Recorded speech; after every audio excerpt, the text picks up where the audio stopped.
We heard about this place called Belize Raptor Center, and they sound like they just have the most amazing thing.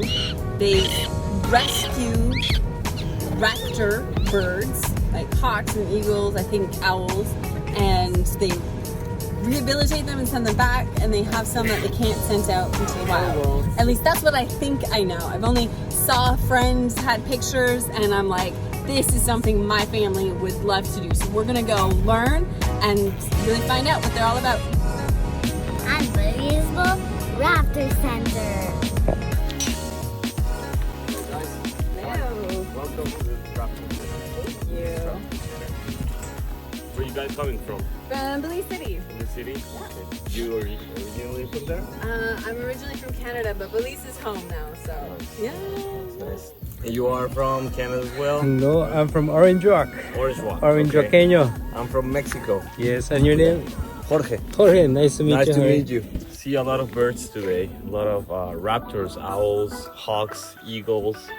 We're gonna have a nice time today here. So welcome. So what can we expect today?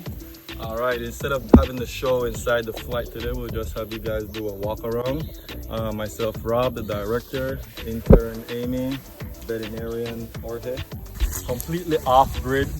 If you look over on that side, you get to see the solar panel and you get to see the water well.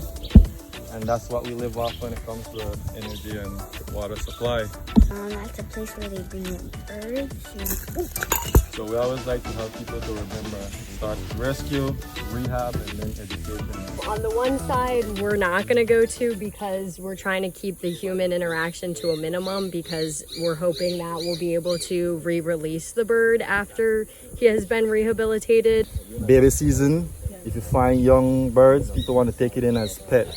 And that gives a process of imprinting where that bird now associates its kind as human beings. There's a damage of not knowing their true identity. By limiting the communication with a young creature, you could actually do a lot more good than constantly feeding it, constantly giving too much attention. Then when you try to put it back into the wild, it doesn't know how to associate with its own kind, and it only wants to associate with human beings.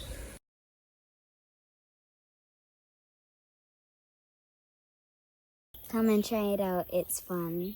It's heavy, but fun. Growing up, we had very little education of birds. It took me some time growing up as a kid to realize that you don't shoot birds not just because they're for a clean shot.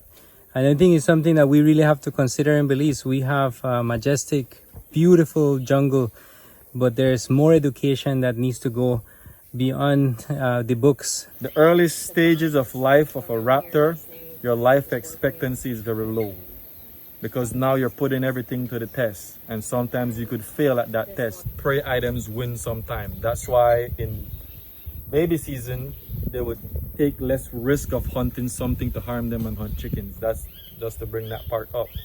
There is like a magical line between animal and human when they know that care, there is a sense of care happening. And as soon as she hits sexual maturity, with all animals, that's when everything changes. This is a Pollumbious Kite, and it was captured when it was very small, and some neighbors had reported that, you know, this shouldn't be captured. Forest department came, took it, brought it here. It's like, you have this beautiful gray bird, we think it's a harpy.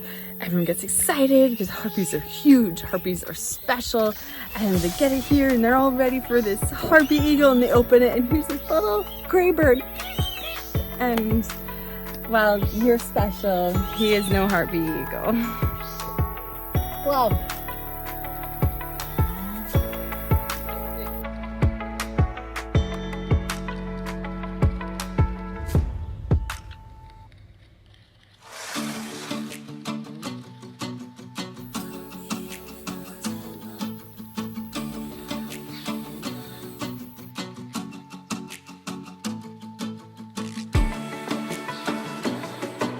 The word molting means that when a vulture or a bird is taking off his feathers and growing new ones in the same place.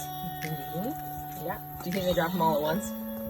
No. No, right? Because then they'd be naked. Cora was an orphan. In the area she came from, there have been lots and lots of reports of people shooting them. Because sometimes, especially in Belize, a lot of people view John Crow as something bad. You know, you grew up not liking them. I get a lot of people, especially from the city when they come visit, they're like, no, they carry diseases. Do you think she carries disease? Carried lysis and all of that. Only if they go into garbages. No, so you don't even get disease then. So do you know her stomach is pH 1? So our body is pH 7, which is neutral. Her stomach is pure acid. So if you were to take a steak or take this piece of meat and pour acid on it, that's how her stomach breaks down stuff. So if Cora here goes out and something in the jungle dies, say it dies of Ebola, or it dies of something really scary for us, right? Something that can pass on to humans. Yeah. So she can go out, eat that body, that dead animal, and clean it up and not pass that disease on. So she cleans, she punched me because she wants something. So she cleans up disease and stops it right in its track, right? So that it doesn't go on spreading. So vultures are absolutely one of the most important, they're actually probably the best animal that we can have. They help stop the spread of disease, yeah. So she's as smart as a 3-year-old. So this is toddler behavior. Where they throw something on the floor and they want you to pick it up. Yeah. It's just play, that's all it is. That's her wanting me to interact with her a lot more. Right, so she doesn't have any vocal cords. She can't say anything sweet to me, right? She can't sing me a song, but she can show me with behavior. So her behavior is to, I'll eat a little piece of that and throw it on the floor. Can you give me another one, right? Or you can pick that one up and they'll throw it again on the floor. You ever seen when your brother's young, you threw stuff on the floor from the high chair? And what does mom do? We pick it up because we're like, oh look, you dropped this, and then they throw it in, and we're like, don't do that again. But no, Cora is a 3-year-old. They'll live with their partner for 55 years. 55 Yeah, and if their partner dies, they actually go on a period of mourning where they fast. They don't eat.